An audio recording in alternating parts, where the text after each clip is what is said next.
Hello everyone. ಉಪ್ಪಿನಕಾಯಿ ಅಂದರೆ ಯಾರಿಗೆ ತಾನೇ ಇಷ್ಟ ಆಗಲ್ಲ ಹೇಳಿ. ಉಪ್ಪಿನಕಾಯಿ ನೋಡಿದ ತಕ್ಷಣ ಎಂಥವ್ರ ಬಾಯಲ್ಲೂ ನೀರು ಬರುತ್ತೆ. ಸೊ ಬನ್ನಿ, ಇವತ್ತು ನಾನು ನಿಂಬೆಹಣ್ಣಿನ ಉಪ್ಪಿನಕಾಯಿ ಮಾಡೋದನ್ನು ತೋರಿಸ್ತಾ ಇದ್ದೀನಿ. ಇಲ್ಲಿ ಉಪ್ಪಿನಕಾಯಿಗೆ ಫಸ್ಟು ನಾನು ಒಂದು 40 ಲೆಮನ್ನ ತೊಗೊಂಡಿದ್ದೀನಿ. ಅದನ್ನು ನೀಟಾಗಿ ವಾಶ್ ಮಾಡಿ ಡ್ರೈ ಮಾಡಿ ಇಟ್ಕೊಂಡಿದ್ದೀನಿ. ಇಲ್ಲಿ ಸ್ವಲ್ಪನೂ ನೀರು ಬೀಳಬಾರ್ದು. ನೀರು ಬಿದ್ದರೆ ನಿಮಗೆ ಬೇಗ ಹಾಳಾಗೋಗುತ್ತೆ ಉಪ್ಪಿನಕಾಯಿ. ಸೊ 6 ಮಂತ್ 1 ಇಯರ್ ಬೇಕಾದ್ರೂ ಇರುತ್ತೆ ನೀರು ಒಂದು ಡ್ರಾಪು ಬೀಳಲಿಲ್ಲ ಅಂದರೆ. ಸೊ ಅದಕ್ಕೆ ಲೆಮನ್ನೆಲ್ಲ ಡ್ರೈ ಮಾಡಿ ಮತ್ತೆ ಬಟ್ಟೆನೆಲ್ಲ ಒರೆಸ್ಕೊಂಡು ಇಲ್ಲಿ ಲೆಮನ್ನ ಕಟ್ ಮಾಡೋಕ್ಕೆ ಯೂಸ್ ಮಾಡ್ತಿರೋಂಥ ಚಾಕು, ಮಣೆ, ಪ್ರತಿಯೊಂದೂ ಒಂದು ಡ್ರಾಪು ನೀರಿಲ್ದಂಗೆ ಫಸ್ಟ್ ಕ್ಲೀನ್ ಮಾಡಿಕೊಂಡು ಲೆಮನ್ನ ಕಟ್ ಮಾಡ್ಕೋತಿದ್ದೀನಿ. ಇಲ್ಲಿ ನಾನು ಲೆಮನ್ ಜ್ಯೂಸನ್ನ ಎಕ್ಸ್ಟ್ರಾ ಎತ್ತಿಡ್ಕೋತಾ ಇದ್ದೀನಿ. ಯಾಕೆಂದರೆ ಈ ಥರ ಮೆಥಡಲ್ಲಿ ಮಾಡ್ಕೊಳ್ಳೋದ್ರಿಂದ ಆ ಬೀಜನೂ ನೀಟಾಗಿ ನಾವು ತೆಗಿಬೋದು. ಜ್ಯೂಸನ್ನ ಎಕ್ಸ್ಟ್ರಾ ಕಲೆಕ್ಟ್ ಮಾಡಿ ಇಟ್ಕೊಂಡು ಲಾಸ್ಟಲ್ಲಿ ಆ್ಯಡ್ ಮಾಡ್ಕೋತೀನಿ. ಲೆಮನ್ದು ಸೀಡ್ಸ್ನ ಒಂದೊಂದೇ ತೆಗಿತಾ ಕೂತ್ಕೊಂಡ್ರೆ ತುಂಬ ಟೈಮ್ ಹಿಡಿಯುತ್ತೆ. ಸೊ ಈ ಥರ ಅದು ರಸನ ಎಕ್ಸ್ಟ್ರಾ ಲೋಟಕ್ಕೆ ತೆಗೆದಿಟ್ಕೊಬಿಟ್ರೆ ಇಲ್ಲಿ ನಮಗೆ ಲೆಮನ್ನ ಕಟ್ ಮಾಡೋದಕ್ಕೂ ಈಸಿ ಆಗುತ್ತೆ, ಲಾಸ್ಟಲ್ಲಿ ಆ್ಯಡ್ ಮಾಡೋದಕ್ಕೂ ಚೆನ್ನಾಗಿರುತ್ತೆ. ಸೊ ಅದಕ್ಕೆ ನಾನು ಈ ಥರ ಮೆಥಡ್ನ ಯೂಸ್ ಮಾಡಿಕೊಂಡು ಮಾಡ್ತೀನಿ. ನಂತರ ಎಲ್ಲ ಲೆಮನ್ನು ಮೀಡಿಯಮ್ ಸೈಜಲ್ಲಿ ಕಟ್ ಮಾಡ್ಕೊತಾ ಇದ್ದೀನಿ. ಅಂದರೆ ಒಂದೊಂದು ಲೆಮನ್ನ 8 ಪೀಸಸ್ ಮಾಡ್ಕೋಬೇಕು. ನೋಡಿ ಇಷ್ಟು ರಸ ಬಂದಿದೆ.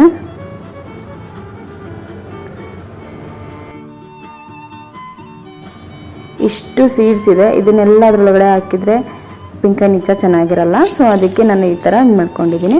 ನಂತರ ಉಪ್ಪನ್ನ ಹಾಕಿ ಒಂದು 15-20 ಡೇಸ್ ಅದನ್ನು ಕರ್ಗೋಕ್ಕಿಡಬೇಕಾಗುತ್ತೆ. ಲೆಮನ್ ತುಂಬ ಚೆನ್ನಾಗಿ ಕರಗಬೇಕು. ಎಷ್ಟು ದಿನ ಇಟ್ಟರೂ ನಡೆಯುತ್ತೆ. ಡೈಲಿ ಅದನ್ನು ಮಿಕ್ಸ್ ಮಾಡ್ತಾ ಇರಬೇಕು, ಶೇಕ್ ಮಾಡಿದರೆ ಸಾಕು. ನಾನಿಲ್ಲಿ ಕಲ್ಲುಪ್ಪು, ದಪ್ಪುಪ್ಪನ್ನ ಹಾಕಿ ಅದಕ್ಕೆ ಲೆಮನ್ದು ರಸನ ಎತ್ತಿಟ್ಕೊಂಡಿದ್ನಲ್ಲ, ನಿಂಬೆಹಣ್ಣಿನ ರಸನ ಹಾಕ್ಬಿಟ್ಟು ನೀಟಾಗಿ ಮಿಕ್ಸ್ ಮಾಡಿ ಇಡ್ತಾಯಿದ್ದೀನಿ.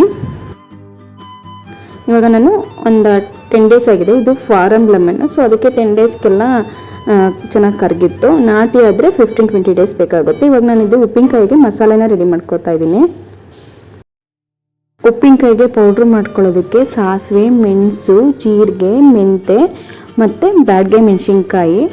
ಇದು ಗ್ರೇವಿ ಅಂಶ ಜಾಸ್ತಿ ಬರಬೇಕಲ್ವ, ಅದಕ್ಕೆ ಬ್ಯಾಡಗೆ ಮೆಣಸಿನ್ಕಾಯಿ ಹಾಕೋಬೇಕು. ಬರೀ ನೀವು ಖಾರದ ಪುಡಿ ಅಥವಾ ಖಾರದ ಮೆಣಸಿನ್ಕಾಯಿ ಹಾಕೋಬಿಟ್ರೆ ಅದು ಗ್ರೇವಿ ಅಂಶ ಕಡಿಮೆ ಆಗುತ್ತೆ. ಸೊ ಅದಕ್ಕೆ ಬ್ಯಾಡಗೆ ಮೆಣಸಿನ್ಕಾಯಿ ಎಷ್ಟು ಹಾಕ್ತೀವೋ ಅಷ್ಟು ಉಪ್ಪಿನಕಾಯಿ ಚೆನ್ನಾಗಿರುತ್ತೆ. ನಾನಿಲ್ಲಿ ಖಾರಕ್ಕೆ ಖಾರ ಪುಡಿನ ಆ್ಯಡ್ ಮಾಡ್ತಾ ಇದ್ದೀನಿ.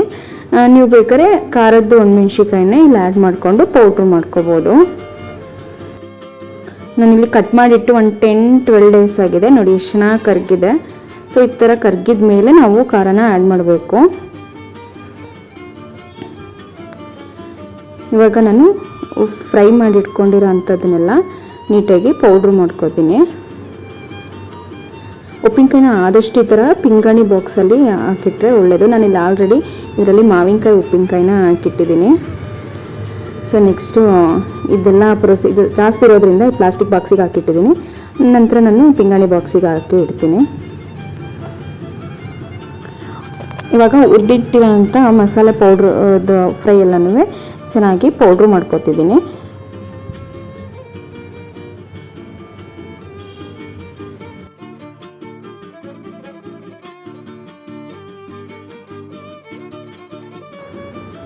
ಈ ಥರ ಮಾಡೋದ್ರಿಂದ ನಿಮ್ಗೆ ಆಲ್ಮೋಸ್ಟ್ ನೀವು ಫ್ರಿಜ್ಜಲ್ಲಿ ಇಡೋದೇ ಅವಶ್ಯಕತೆಯೇ ಇರೋಲ್ಲ. ತುಂಬ ದಿನ ಬಾಳಿಕೆ ಬರುತ್ತೆ.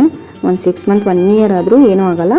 ಬಟ್ ಸ್ಟೀಲ್ ಸ್ಪೂನೆಲ್ಲ ಹಾಕಿಡಬಾರ್ದು ಅಷ್ಟೇ. ಆದಷ್ಟು ವುಡ್ಡಿಂದು ಅಥವಾ ಪ್ಲಾಸ್ಟಿಕ್ದಾದ್ರೂ ನಡೆಯುತ್ತೆ.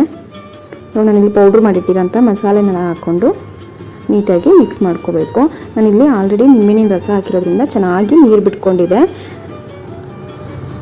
ಇವಾಗ ನನ್ನಲ್ಲಿ ಖಾರದ ಮೆಣಸಿನ್ಕಾಯಿನ ಆ್ಯಡ್ ಮಾಡಿರಲಿಲ್ಲ, ಅದಕ್ಕೆ ಖಾರ ಪುಡಿನ ಆ್ಯಡ್ ಮಾಡ್ಕೋತಾ ಇದ್ದೀನಿ. ಮತ್ತು ನಾನು ಅರ್ಶಿನೂ ಹಾಕಿರಲಿಲ್ಲ ಆಲ್ರೆಡಿ. ಅರ್ಶಿನ ಬೇಕಾದ್ರೆ ನೀವು ಉಪ್ಪನ್ನ ಆ್ಯಡ್ ಮಾಡಿಟ್ಟಿರ್ತೀರಲ್ವ, ಆವಾಗಲೇ ಅರ್ಶಿನ ಹಾಕೋಬೋದು. ಇಲ್ಲ ಆಯಿಲ್ ಹಾಕಿ ಉಪ್ಪಿನಕಾಯಿ ಮಾಡ್ತೀನಿ ಅಂದರೆ ಆವಾಗಲೂ ಅರ್ಶಿನ ಆಯಿಲ್ ಒಳಗೆ ಹಾಕಿ ಇದು ಮಾಡ್ಬೋದು. ನಾನಿಲ್ಲಿ ಆಯಿಲೆಲ್ಲ ಹಾಕ್ತಾಯಿಲ್ಲ, ನಂಗೆ ಆಯಿಲೆಲ್ಲ ಬೇಡ ಅಂತ ಹೇಳ್ಬಿಟ್ಟು ಹಾಗೇ ಮಾಡ್ಕೋತಾ ಇದ್ದೀನಿ. ಈ ರೀತಿ ಮಾಡೋದ್ರಿಂದ ಎಷ್ಟು ದಿನ ಆದರೂ ಉಪ್ಪಿನಕಾಯಿ ಕೆಡಲ್ಲ. 6 ಮಂತ್ 1 ಇಯರ್ ಬೇಕಾದರೂ ಇಟ್ಕೋಬೋದು. ನಾನಿಲ್ಲಿ ಮಸಾಲೆ ಎಲ್ಲ ಹಾಕಾದ್ಮೇಲೆ ಉಪ್ಪನ್ನ ಆ್ಯಡ್ ಮಾಡ್ತಾಯಿದ್ದೀನಿ. ಮತ್ತು ಯಾಕೆ ಅಂದರೆ ನಾನಿಲ್ಲಿ ಮಸಾಲೆ ಪೌಡ್ರನ್ನ ಹಾಕಿರೋದ್ರಿಂದ ಅದು ಡ್ರೈ ಆಗಿರುತ್ತೆ. ಉಪ್ಪನ್ನ ಹಾಕಿದಾಗ ನೀರಿನ ಅಂಶ ಬಿಟ್ಟು ಮತ್ತು ಉಪ್ಪಿನಕಾಯಿನ ಜೊತೆ ನೀಟಾಗಿ ಖಾರ ಮಿಕ್ಸ್ ಆಗುತ್ತೆ. ನೀವು ಇಲ್ಲಿ ಆಯಿಲೆಲ್ಲ ಹಾಕ್ತೀನಿ ಅಂದರೆ, ಒಗ್ಗರಣೆ ಮಾಡಿ ಹಾಕ್ತೀನಿ ಅಂದರೆ ಮಸಾಲೆ ಎಲ್ಲ ಹಾಕಿ ಒಂದು 2-3 ಡೇಸ್ ಆದಮೇಲೆ ಆಯಿಲ್ ಹಾಕ್ಕೊಳ್ಳಿ. ಆವಾಗ ತುಂಬ ಚೆನ್ನಾಗಿ ಮಸಾಲೆ ಹಿಡಿಯುತ್ತೆ. ಒಗ್ಗರಣೆ ಹಾಕೋದಿದ್ರೆ ಹಾಲನ್ನ ಬಿಸಿ ಮಾಡಿ ಅದಕ್ಕೆ ಸಾಸಿವೆ, ಕರಿಬೇವು ಮತ್ತು ಬೆಳ್ಳುಳ್ಳಿನ ಹಾಕಿ ಚೆನ್ನಾಗಿ ಅದು ಚಟಪಟ ಅಂತ ಆದಮೇಲೆ ಅದನ್ನು ತಣ್ಣ ಮಾಡಿ ಆಮೇಲೆ ಸೇರಿಸ್ಕೋಬೇಕಾಗುತ್ತೆ.